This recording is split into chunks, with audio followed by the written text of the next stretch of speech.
በመጨረሻዋ የሐሙስ ራት ማታ መዳኑን ረስቶ አዳኙን ተማታ።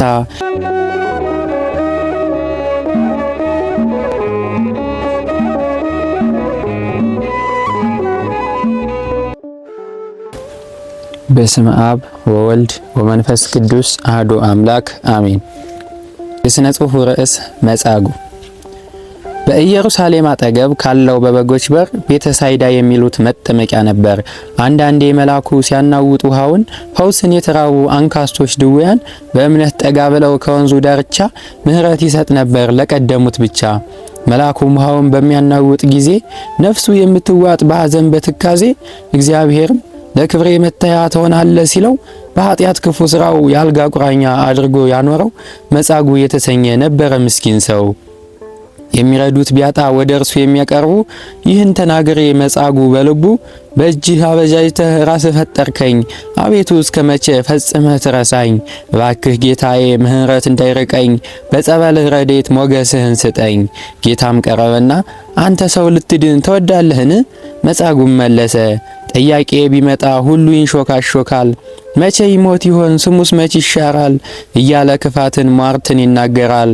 የእምነትን እንጀራ በእጄ የበላ አይተርፍም እያለ ያማኛል ከኋላ።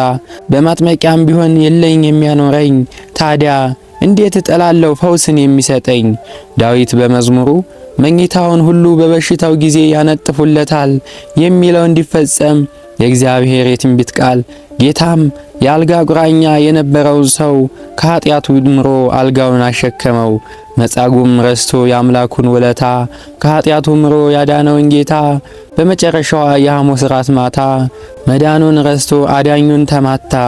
ጌታም በጣም አዝኖ አልጋህን ተሸክመህ ሂድ ከማለት በቀር ክፉ ቃል ከወጣይ ስለ እውነት መስክር። መልካም ሆኖ ሳለ እኔ የተናገርኩት ለምን አስፈለገህ በጥፊ መማታት? ያን ሁሉ ጅራፍ ያን ሁሉ ግርፋት ጌታ በማግስቱ በአይሁድ ሲደርስበት ለምንስ ትመቱኝ የሚል ቃል ሳይወጣው በትዕግስት በፍቅር ሕመሙን ሲችለው በመጻጉዕ ጥፊ ኢየሱስ ግን ከፋው።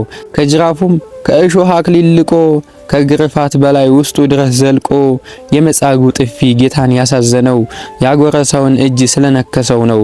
እናም እኔም ንስሐን ለመውሰድ ከቤተ መቅደስህ መምጣት የተሳነኝ አንካሳዋ ነፍሴም ኩራት ከምትል ቃል አልጋ ያቆራኘኝ እኔም መጻጉዕ ነኝ። ከጥንተ አብሶ ካልጋያ አላቀህ ከቀደመው በደል የያዘኝ እንደው የሽረህ በዕፀ መስቀል መዳኔን ዘንግቼ በኃጢአት በትር የፊትህን የመታውኝ እኔም መጻጉዕ ነኝ።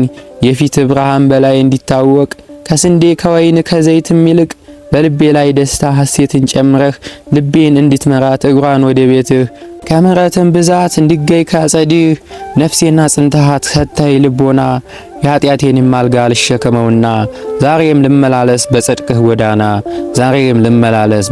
ጎዳና። ወስብሐት ለእግዚአብሔር ወለወላዲቱ ድንግል ወለመስቀሉ ክብር። ይቆየን።